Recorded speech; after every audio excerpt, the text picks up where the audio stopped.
Good morning, students. My name is Kanika, and welcome to my YouTube channel. So, today we will study about tobacco, which is the last crop.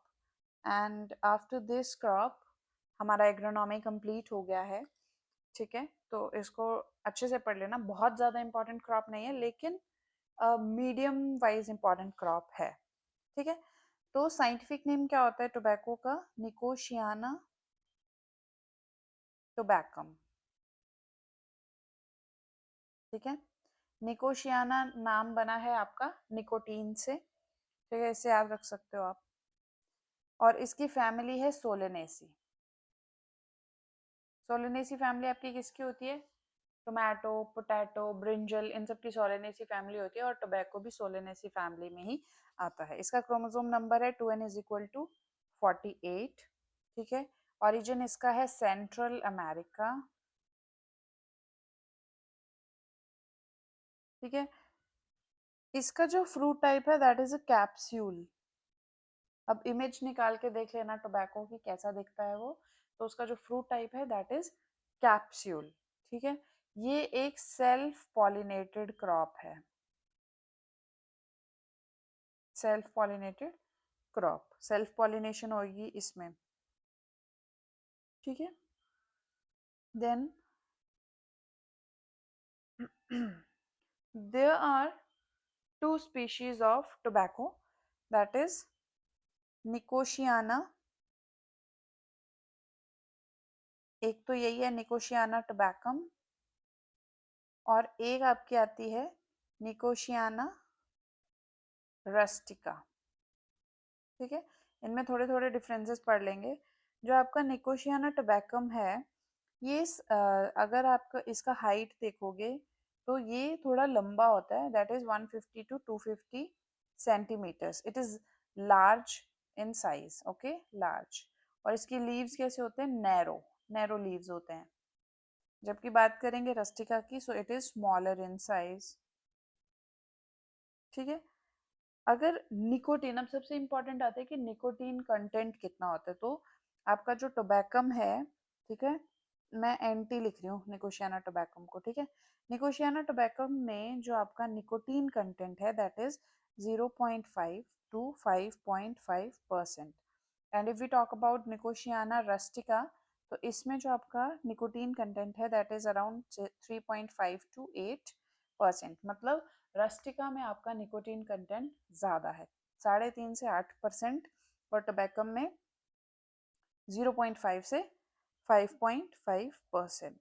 ठीक है, tabacum जो होता है ज़्यादातर आपका smoking और chewing purpose के लिए यूज़ होता है. ठीक है, स्मोकिंग एंड च्यूइंग पर्पस. और जो आपका रस्टिका है वो ज़्यादातर हुक्का में यूज़ होता है. ठीक है, हुक्का हो गया, स्नफ आपने सुना होगा, स्नफ पर्पस के लिए और च्युइंग के लिए भी ये यूज होता है. ठीक है, अब आपका जो टोबैकम है उसको लाइट सॉइल्स चाहिए. लाइट सॉइल मीन सैंडी और सैंडी लोम, ये सब लाइट सॉइल्स हैं. और इसको रस्टिका को चाहिए हैवी सॉइल. हैवी सॉइल कौन सी है? Clay soil is heavy soil. ठीक है, तो ये आपका डिफरेंस आ गया इसमें टोबैकम एंड रस्टिका में. ठीक है, अब कुछ कुछ चीज़ें हैं जो हम अभी पढ़ने वाले हैं. जैसे क्लाइमेट की बात कर लें तो tobacco is a tropical plant. ठीक है, ट्रॉपिकल क्लाइमेट चाहिए इसको. It is sensitive to water logging. Water logging के लिए सेंसिटिव है टोबैको. ठीक है, इसको टेम्परेचर चाहिए around 25 degrees Celsius average temperature. ठीक है, बट टोबैको सीड्स जो हैं, टोबैको के जो सीड्स होते हैं उनको जर्मिनेट करने के लिए कितना टेम्परेचर चाहिए? टोबैको सीड्स को जर्मिनेट करने के लिए टेम्परेचर चाहिए 21 डिग्रीज सेल्सियस फॉर जर्मिनेशन. ठीक है, अब जब आपका टोबैको का वेजिटेटिव फेज होता है, ठीक है, अगर मैं बात करूं देयर आर टू फेजेस. ठीक है, एक आपका आता है वेजिटेटिव फेज और एक आपका आता है रिप्रोडक्टिव फेज. ठीक है, अब वेजिटेटिव फेज और रिप्रोडक्टिव फेज क्या होते हैं? एक प्लांट में वेजिटेटिव फेज और रिप्रोडक्टिव फेज क्या होते हैं? आप मुझे कमेंट सेक्शन में बता सकते हो, ठीक है? रिप्रोडक्टिव फेज, सो क्या होता है वेजिटेटिव फेज? फेज क्या होता है, एक सेकेंड रुक जाना।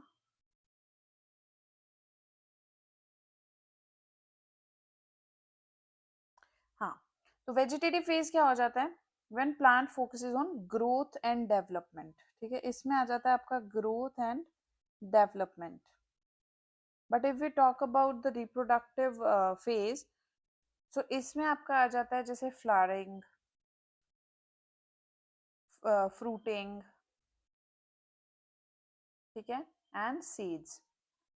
तो ये आपका आ जाता है रिप्रोडक्टिव एंड वेजिटेटिव फेज। तो यहाँ पे बात हो रही है कि टोबैको में जब वेजिटेटिव फेज होता है, ठीक है, तो इट इज एसेंशियल कि वहाँ पे रेनफॉल हो या फिर इरिगेशन की जाए,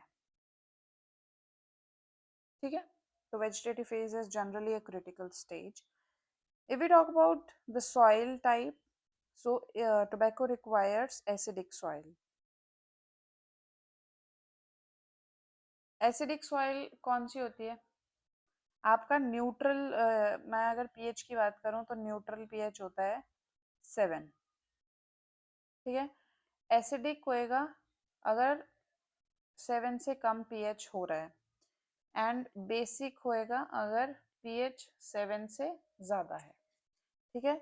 सो tobacco requires acidic soil with pH range 5.5 to 6.5, ठीक है। It can be grown in light to heavy soil, अभी बता दिया कि जो टबैकम है उसको लाइट सॉइल चाहिए होती है और जो रस्टिक है उसको हैवी सॉइल चाहिए होती है।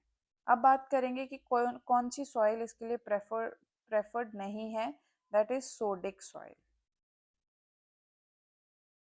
सोडिक सॉइल जो है वो टोबैको के लिए अच्छी नहीं होती है, क्योंकि इस टाइम पे क्या होता है कि प्लांट ज़्यादातर क्लोराइड को एब्जॉर्व कर लेता है, ठीक है। क्लोराइड आयंस को एब्जॉर्ब कर लेगा, उसकी वजह से क्या होगा? Poor burning quality. तो लड़कों जो आप वीडियोस देख रहे हो एंड आपने कभी स्मोक किया है या जो भी है करते हो, वैसे तो नहीं करना चाहिए, लेकिन अगर किया है तो समझ जाना, जब आपकी बीड़ी या जब आपकी सिगरेट जो है वो जल नहीं रही है, दैट मीन्स उसमें क्लोराइड आयंस एब्जॉर्ब हो चुके हैं। प्लांट ने क्लोराइड आयंस को एब्जॉर्ब कर लिया था, जिसकी वजह से आपका जो है वो जल नहीं रहा है, ठीक है। तो सोडिक सॉइल इज अनफिट और not suitable for tobacco cultivation, ठीक है। Then we will study about the nicotine content in different types of tobacco. If we talk about the cigarette tobacco, tobacco के लिए मैं टी लिख रही हूँ, ठीक है। सिगरेट टोबैको में कितना निकोटीन होता है? इट इज अराउंड 1 to 2%, ठीक है, कम है इसमें। अब इसके बाद बात करेंगे रैपिंग टोबैको, ठीक है। रैपिंग टोबैको, इसमें आपका निकोटीन कंटेंट होता है 2 to 3.5%। अब रैपिंग टोबैको क्या होता है? रैपिंग टोबैको के बारे में थोड़ा सा पढ़ लेते हैं। रैपिंग सिगरेट तो आपको पता है। रैपिंग टोबैको होती है जिसमें लीफ यूज होती है सिगार्स को रैप करने के लिए, ठीक है। वो होता है आपका wrapping tobacco, to wrap the cigars,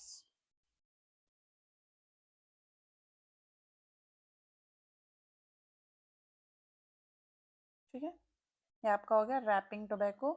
इसमें निकोटीन कंटेंट जो है वो थोड़ा ज़्यादा है as compare to cigarette tobacco. Then inhale tobacco,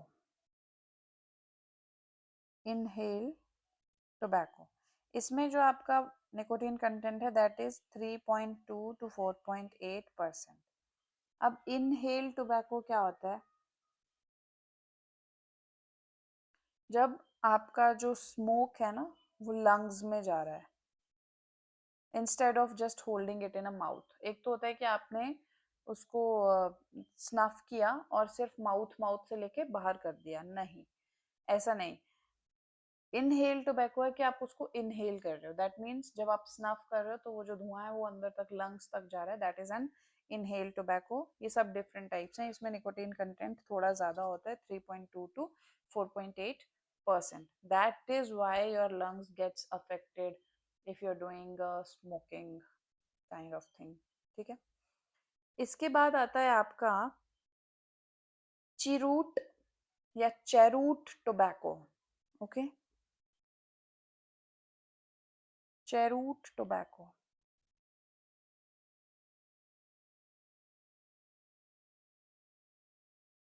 cheroot tobacco में जो आपका निकोटीन कंटेंट है दैट इज अराउंड 3 to 4%। अब चेरूट टोबैको क्या होता है? ये एक तरह की सिगार होती है, ठीक है,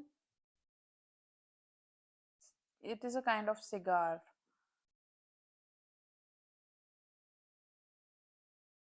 ठीक है, तो इसमें भी थोड़ा ज़्यादा ही है, 3 to 4% इसमें है। एक अब आप आपका आ गया सिगार टोबैको। जो लोग पीते होंगे उन्हें भी नहीं पता होगा कि इतने तरह का टोबैकोज होते हैं। सिगार में 2 to 3% निकोटीन है। Then if we talk about the bidi, bidi tobacco, bidi इसमें 6 to 8% निकोटीन होता है, मतलब सबसे ज़्यादा अभी तक जो पढ़ा हमने वो बीड़ी में ही पढ़ा। ठीक है, इसके बाद एक आता है आपका हुक्का। हुक्का में 0.2 to 1.5% निकोटीन। ठीक है, तो अब याद कैसे करोगे? देखो, सबसे ज़्यादा आपका आ गया बीड़ी में, कितना, 6 से 8% निकोटीन है। देन सिगरेट में, बीड़ी के बाद सिगरेट पढ़ लो, 1 to 2% कम है उसमें निकोटीन। रैपिंग में पड़ा था 2 से 3.5। इनहेल में थोड़ा ज़्यादा था, 3.2 to 4.8। चेरूट में 3 to 4 और सिगार में आ गया 2 to 3। हुक्का में सबसे कम 0.2 to 1.5% निकोटीन। ठीक है, निकोटीन क्या होती है? हम निकोटीन निकोटीन पढ़ रहे हैं कि उसमें इतना निकोटीन है, उसमें इतना है, तो निकोटीन एक्चुअली में होता क्या है? निकोटीन, हर जितने भी आपने टोबैको पढ़ लिए उसमें आपने पढ़ लिया कि इसमें इतना परसेंट निकोटीन है। ठीक है, सबसे ज़्यादा आपका बीड़ी में है 6 से 8%, सिगरेट में आपका कम है 1 to 2%। तो निकोटीन होता क्या है? ये एक स्टिम्युलेंट है। ठीक है, निकोटीन क्या है? एक स्टिम्युलेंट है जो अफेक्ट करता है सेंट्रल नर्वस सिस्टम को। ठीक है, और इसकी वजह से ही आपको एडिक्शन होती है स्मोकिंग की। ठीक है, निकोटीन की वजह से ही एडिक्शन होती है आपको स्मोकिंग की या टोबैको को च्युई करने की।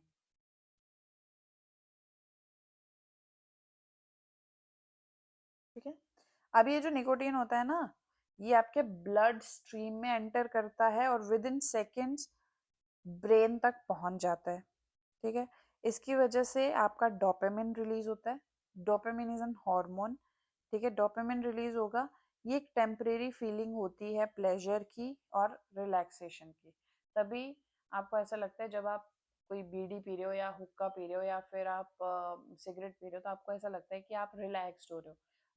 लड़के बोलते हैं कि उनको स्ट्रेस है, इसकी वजह से हम सिगरेट पी रहे हैं थोड़ी थोड़ी देर के बाद में, तो उनको वो टेम्परेरी रिलीफ मिल रहा होता है थोड़ी देर का, उनको ऐसा लगता है कि वो रिलैक्स कर रहे हैं, बट वो रिलैक्सेशन नहीं है, वो एडिक्शन होती है। और ये जो रिलैक्स आप करते हो ना, ये डोपामिन की वजह से होता है जो आप ही के अंदर रिलीज हो रहा होता है।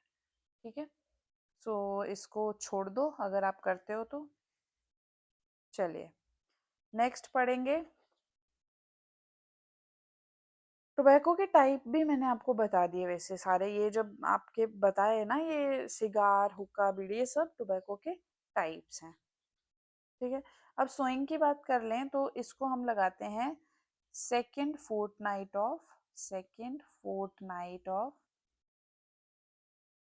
अगस्त, मीन्स बरसात रख लो, बरसात में इसको लगाया जाता है और इसका सीड रेट होता है 2 to 3 kgs पर हेक्टेयर।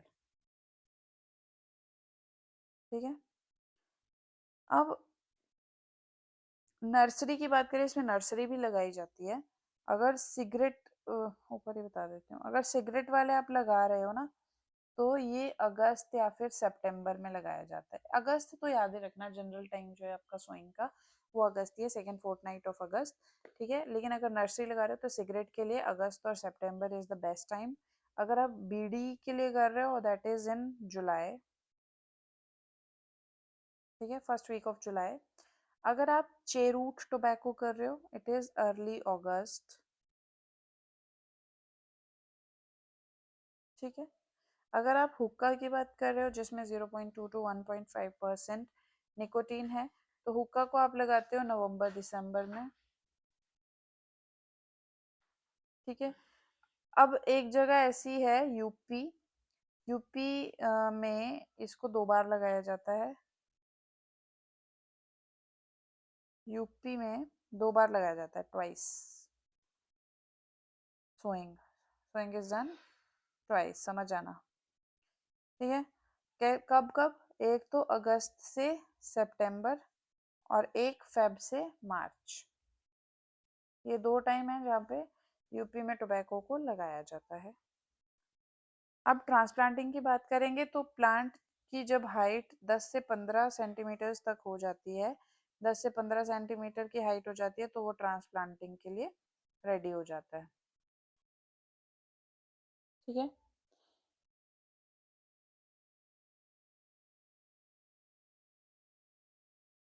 अब ये मैंने ये तो बता दिया कि 10 से 15 सेंटीमीटर जब हाइट हो जाती है तब, लेकिन 10 से 15 सेंटीमीटर उसको पहुंचने में कितना टाइम लगता है? That is around 35 to 45 days. It requires 35 to 45 days to reach at a height of 10 to 15 centimeters. ठीक है, अब जब आप ट्रांसप्लांटिंग करते हो तो it should always be done in the evening time. Okay, transplanting आप जब भी करते हो वो हमेशा आपको इवनिंग टाइम में करनी चाहिए। चलिए आगे बढ़ेंगे।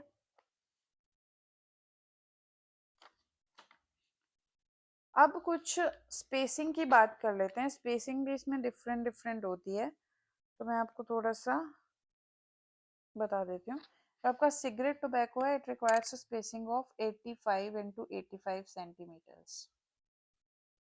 ठीक है, if we talk about the BD tobacco, it requires 90 into 90, means BD require a little more space to grow.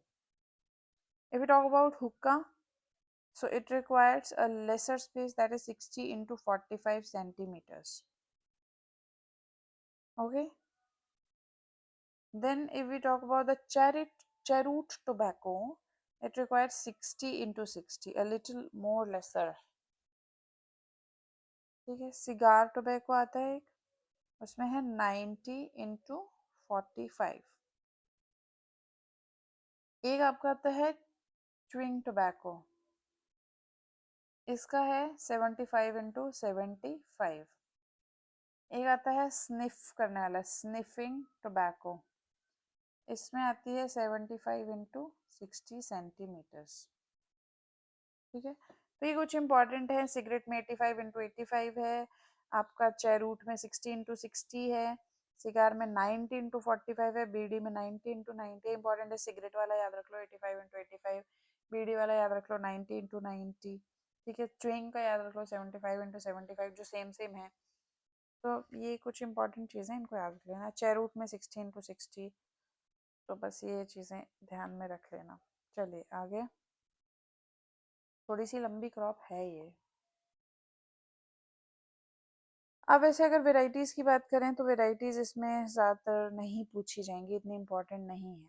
ठीक है, अब हम कुछ इम्पॉर्टेंट ऑपरेशंस जो टोबैको में होते हैं वो पढ़ लेंगे। ठीक है, और ये इम्पोर्टेंट भी है। एक तो आता है आपका टॉपिंग।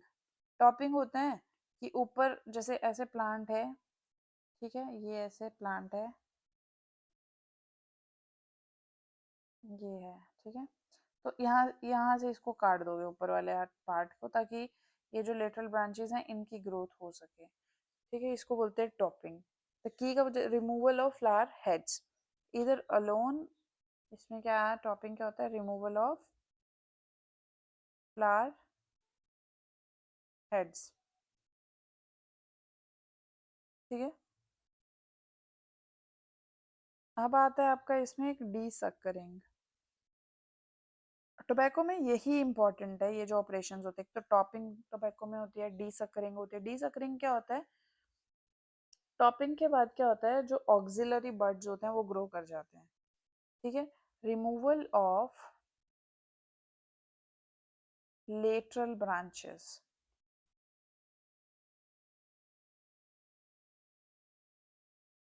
ठीक है, इनको ऑक्सिलरी बड्स भी बोलते हैं, ठीक है। तो जब आप इसको नहीं इनको रिमूव कर रहे हो ना, दैट इज डी सकरिंग, ठीक है। चलिए, एक इसमें आता है प्राइमिंग। प्राइमिंग, अब प्राइमिंग क्या होता है, removal of mature leaves, removal of mature leaves, जो लीव्स अच्छे से पक चुकी हैं, येलोइश हो गई हैं, ठीक है, उनको आप रिमूव कर दोगे, दैट इज प्राइमिंग।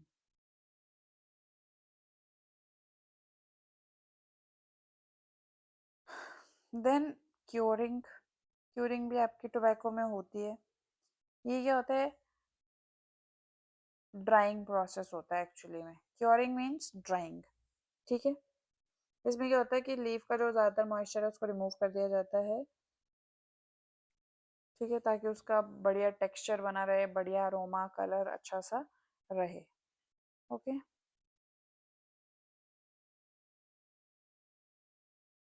अब आप कुछ पढ़ेंगे हम, जैसे कि कुछ इम्पॉर्टेंट रिलेटेड क्योरिंग प्रोसेस है जो कि होता है। तो फ्लू क्योरिंग आपने पढ़ा होगा, FLUE, फ्लू क्योरिंग, किसमें की जाती है ये होती है इन सिगरेट।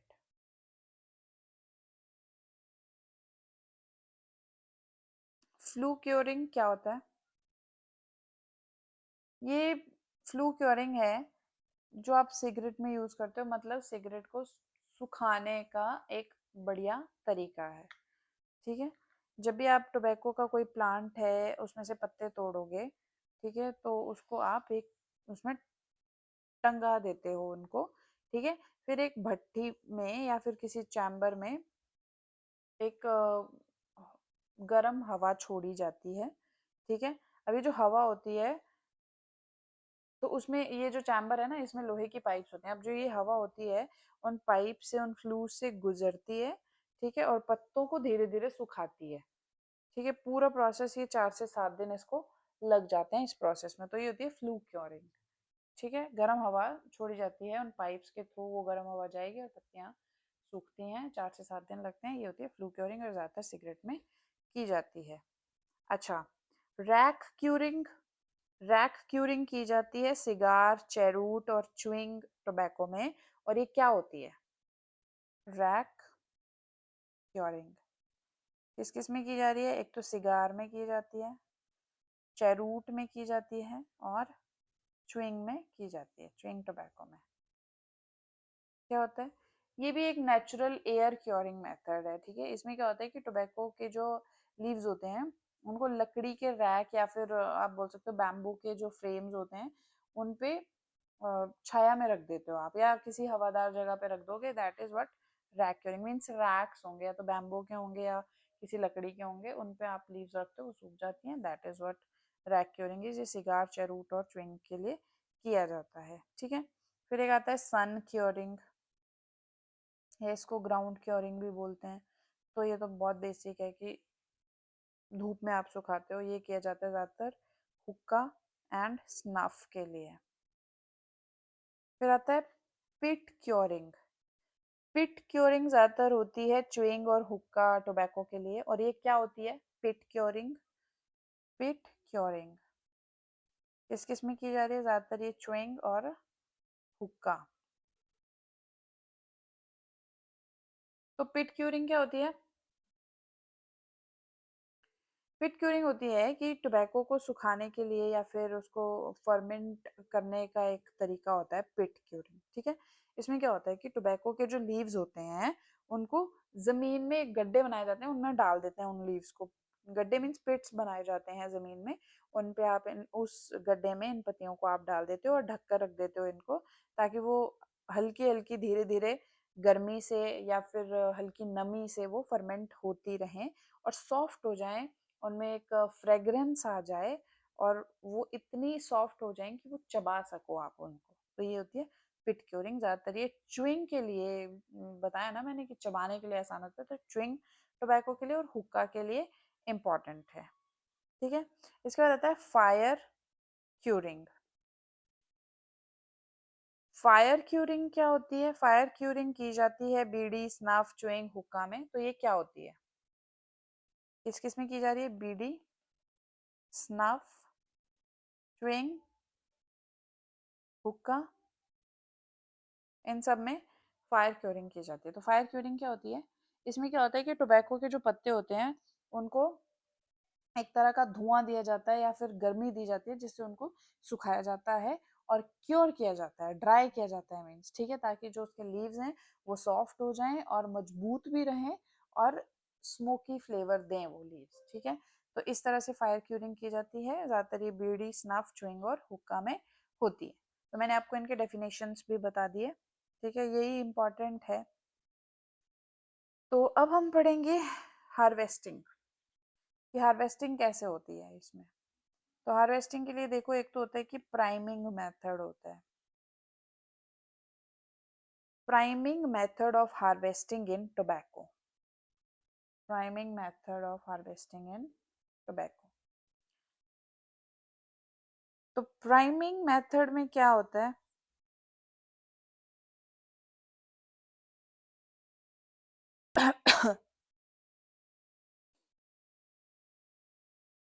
प्राइमिंग मेथड होता है, राइप लीव्स जो होते हैं, जो आपके लीव्स जो हैं वो पक चुके हैं, कलर उनका चेंज हो चुका है, उनको रिमूव कर दिया जाता है बहुत बार, ठीक है।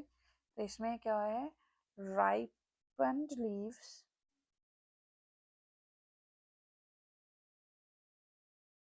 Are removed many times in this method.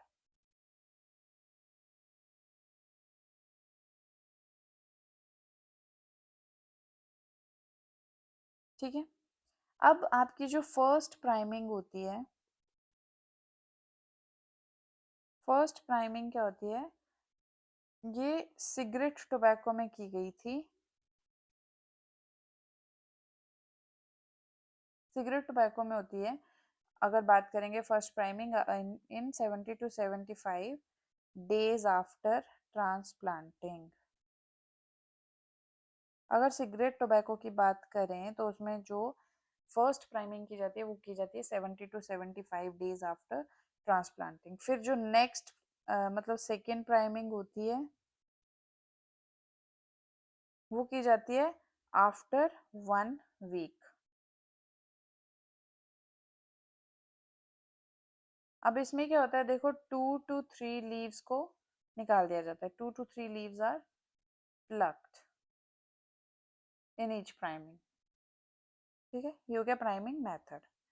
तो ज्यादातर total of 5 to 6 priming crops are harvested depending on the number of leaves. जितने लीव्स हैं उसमें कितनी प्राइमिंग्स की जाएंगी वो डिपेंड करता है कि कितने उसमें लीव्स हैं।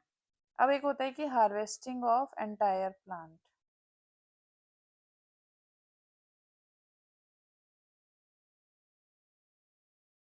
अब ये क्या है? ये ज्यादातर किया जाता है आपका बीड़ी टोबैको में।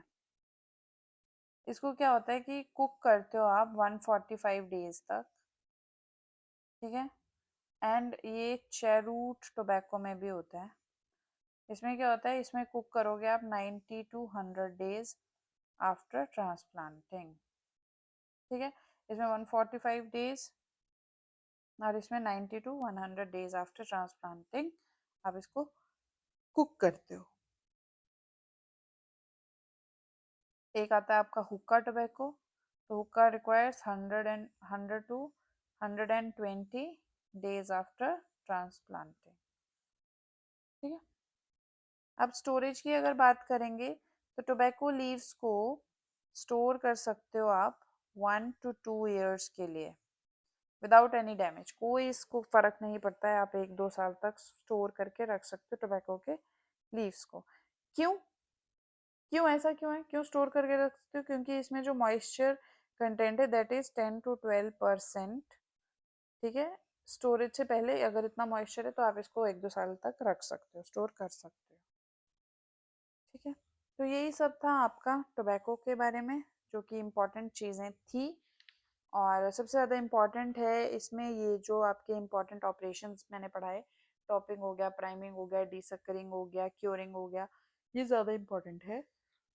और इसके अलावा अलावा निकोटीन कंटेंट पढ़ लेना, वो भी इम्पॉर्टेंट है कि कौन से वाले में कितना निकोटीन कंटेंट है। सॉइल पढ़ लेना। ठीक है। और इसमें एक इम्पॉर्टेंट चीज़ ये भी है कि ये हमने जो पढ़ा था अभी, ये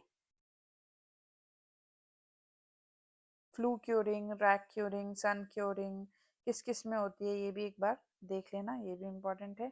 और सबसे ज़्यादा इम्पोर्टेंट तो यही है जो ऑपरेशंस हमने पढ़े, ये टॉपिंग, डिसकरिंग, प्राइमिंग, क्योरिंग, ये ज़्यादा इम्पोर्टेंट है। तो आज का टॉपिक हमने कवर कर लिया है, टोबैको ख़त्म हो गई है और इसी के साथ साथ हमारी एग्रोनॉमी भी ख़त्म हो चुका है। अब हम स्टार्ट करेंगे कल से soil science.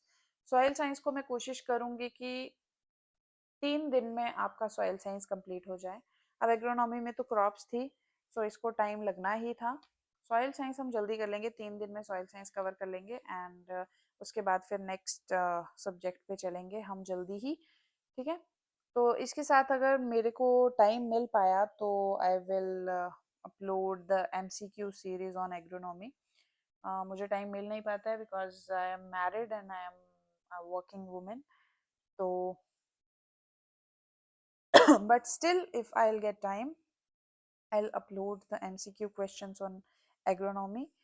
So till then, take care, bye bye, and subscribe to my channel if you're liking the videos, and do comments in the comment section ताकि मुझे मेरी कमियां पता चल सकें और मैं कहाँ गलती कर रही हूँ मुझे वो चीज़ें पता चल सकें। तो I hope you will do that and thank you again, bye bye.